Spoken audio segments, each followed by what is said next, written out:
प्रश्न छलक रहा है। क्या तुम कुछ पूछना चाहती हो?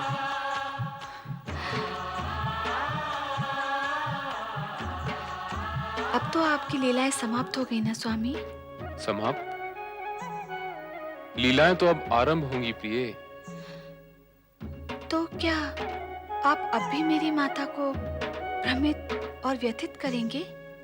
नहीं नहीं, मैंने न तो कभी उन्हें भ्रमित किया है न व्यथित। अब तो हम दोनों के बीच सारे भ्रम और संदेह समाप्त हो गए हैं। मैंने उन्हें विश्वास दिलाया है कि भविष्य में ऐसा कुछ नहीं होगा। पर अतीत में भी ऐसा क्यों हुआ? भावनावश। अर्थात? जैसी जिसकी भावना होती है उसे वैसा ही रूप दिखाई देता है। एक कुरूप बालक की मां को उसका पुत्र सलोना राजकुमार दिखाई देता है, तो एक सुंदर सलोना राजकुमार ही सौतेली मां को दुष्ट दिखाई देता है। मेरी लीलाओं को समझने की कसौटी भी कुछ ऐसी है। यदि कभी तुम्हारे मन में मेरे प्रति कोई भ्रम।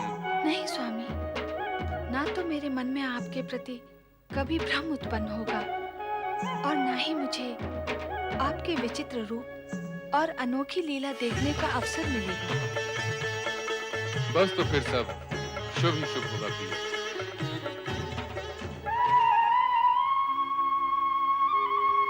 नारायण नारायण नारायण। देवराज इंद्र, आप और यहाँ? परंतु आप तो अरे अरे अरे अरे अरे, आपकी पुकार पर मेरे श्री हरि विष्णु का नाम स्मरण अपूर्ण रह गया। उसे मैं पहले पूर्ण कर लूं। श्रीमन नारायण नारायण नारायण। अब बताएं, आप पुनः यहाँ? आना पड़ा, आपसे प्रार्थना करने के लिए आना पड़ा। कैसी प्रार्थना? यही कि शीघ्र ही कोई ऐसा उपाय बताएं जिससे ये बारात यहाँ से प्रस्थान करे और तारकासुर का अंत भी शीघ्र ही हो। नारायण नारायण, आपकी अधीरता श्री हरि विष्णु और परमपिता ब्रह्मदेव के सम्मुख मैं दूसरे शब्दों में प्रकट कर चुका हूँ। फिर क्या हुआ? क्या हुआ? हिमालय राज के निवेदन पर श्री हरि विष्णु और परमपिता ब्रह्मदेव कुछ समय और यहाँ रुकने की अनुमति दे चुके हैं। अब इस विषय में मैं आपकी सहायता नहीं कर सकता। देवर्षि, यदि आप ही हमें इस प्रकार असहाय छोड़ देंगे तो फिर हम किसकी सहायता पे विश्वास करें? आप परमपिता ब्रह्मदेव के पास जाइए, श्री हरि विष्णु के पास जाइए, या फिर शिव जी के पास जाइए। वो आपकी सहायता कर सकते हैं, मैं नहीं। वो क्यों सुनने और मानने लगे हमारी बात, जब आप ही हमारी बात नहीं सुन रहे हैं?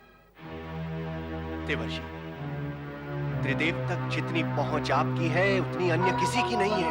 नारायण नारायण। देवराज, आप मुझ पर अपनी लीला चला रहे हैं। मैं लीला नहीं चला रहा हूं देवर्षि, मैं तो केवल आपसे प्रार्थना कर रहा हूं। शीघ्र ही कोई ऐसा उपाय बताएं जिससे ये बारात यहां से प्रस्थान करे और तारका। देवर्षि, कल तक नन्ही सी बच्ची थी, आज कैलाशपति की पत्नी बन गई। अब ये हिमालय भवन छोड़कर कैलाश चली जाएगी। हाँ, हाँ, हमारी महारानी अब अकेली रह जाएगी। मैना रानी, पुत्री का विवाह जगत के श्रेष्ठ वर श्री शिव भगवान से आनंद पूर्वक और निर्विघ्न संपन्न हुआ है। पुत्री का आयुष्य सुखमय है। तुम्हें तो इससे अति प्रसन्न होना चाहिए, पर तुम उदास हो, क्यों भला? पुत्री का वियोग ऐसा ही होता है देवी लक्ष्मी। जिस माँ की पुत्री सदा सदा के लिए अपने पति के घर जा रही हो, उसके हृदय की क्या दशा होती है, यह तो केवल माँ ही जान सकती है। पर ये तो होता आया है और होता ही रहेगा। कन्या को माता पिता का गृह त्याग कर पराये घर जाना ही पड़ता है। पुत्री का भावी जीवन सुखी हो, माता पिता के लिए यही सबसे बड़ा सुख है। दुख ना करो महारानी, हर्ष और उल्लास के साथ पुत्री को विदा करो। नारायण नारायण नारायण। श्रीमन नारायण नारायण नारायण। नारद, तुम यहाँ? क्या करता? मैना रानी का दुख मुझे यहाँ खींच लाया। परंतु आपके दुख का कारण क्या है? पुत्री का वियोग ही दुख का कारण है नारद। नारायण नारायण। मैना रानी, कहीं आप इस कारण तो दुखी नहीं कि भगवान शिवशंकर आपकी पुत्री के लिए अयोग्य वर हैं? नहीं देवऋषि, नहीं, कदापि नहीं। शिव जी तो संसार के श्रेष्ठ वर हैं। मेरी पुत्री पार्वती उनके साथ सदैव सुखी रहेगी। मेरे मन में उनके प्रति जो शंकाएं थी, उसी कारण मैं दुख पाती रही हूँ। पर अब सब कुशंकाएं समाप्त हो चुकी है देवऋषि। तो फिर तुम दुखी क्यों हो? प्रसन्नता पूर्वक अपनी पुत्री को विदा क्यों नहीं करती? तुम्हें पुत्री मोह है और तुम्हारी पुत्री भगवान शिवशंकर पर मोहित है। विवाह पश्चात तुम्हारे मोह का नहीं, इनके मोह का अधिक महत्व है। अतः मोह त्याग कर प्रसन्नता पूर्वक अपनी पुत्री को विदा करो।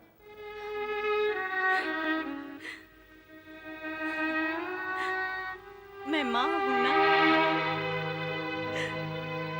पुत्री का मोह कैसे त्याग दूं?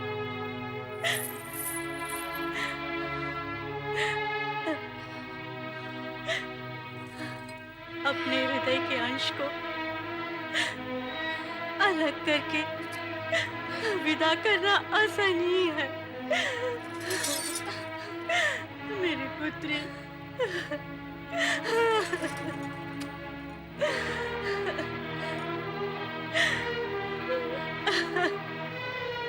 मैना रानी, पुत्री को सहर्ष विदा करो। हाँ, समस्त देवगण प्रतीक्षा कर रहे हैं। अब बारात विदा कर दीजिए। अब अधिक विलंब उचित नहीं। नारायण नारायण। चलो मैना रानी। आओ पुत्री।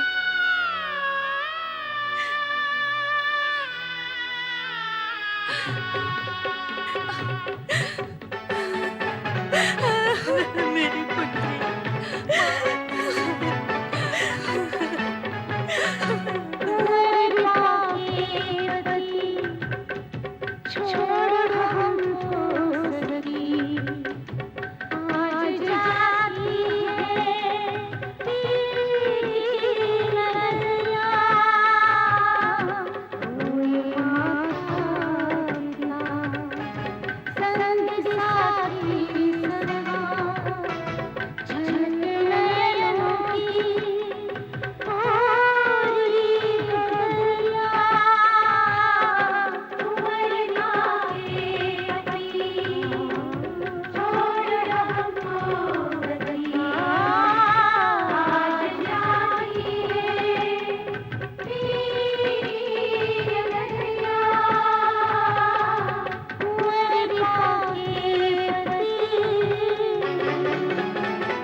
शिवशंकर,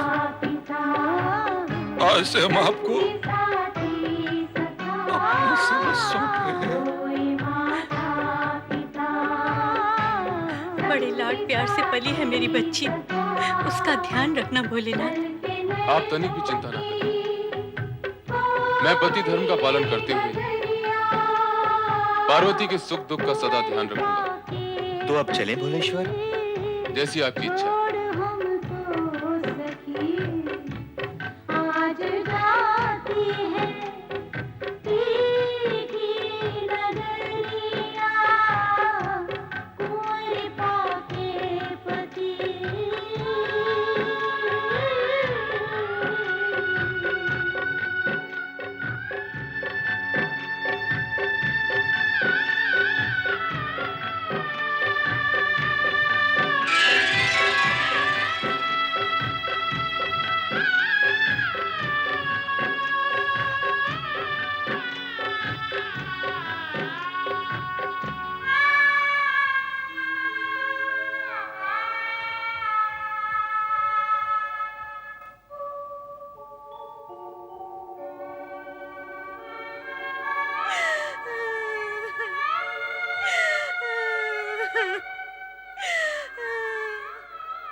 कैलाशपति शिव शंकर की, देवी पार्वती की, गौरी शंकर की, कैलाशपति शिव शंकर की, देवी पार्वती की, कैलाशपति शिव शंकर की।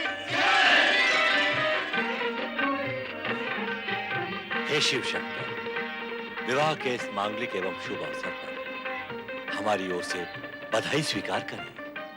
नवदंपति को अनेकानेक बधाई हो। शिव पार्वती दोनों को बधाइयाँ। अब कैलाश हरा भरा हो जाएगा। हाँ, गृहिणी से ही घर की शोभा होती है। और शोभा तो गृह प्रवेश कर चुकी है।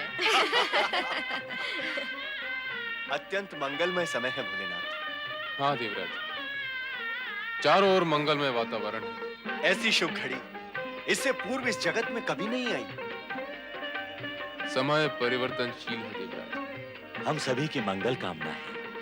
क्या आपका दाम्पत्य जीवन सुख एवं समृद्धि से परिपूर्ण हो। आप सभी को अनेक अनेक धन्यवाद। विवाह में आकर बारात की शोभा बढ़ाई, पूर्ण सहयोग दिया। मैं आप सभी का आभारी हूं।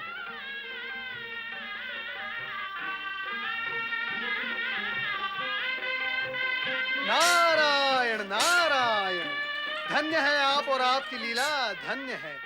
संपूर्ण जगत का भार उठाने वाला आज स्वयं आभारी है। नारद, तुम्हारा मन किसके भार से भारी हो रहा है?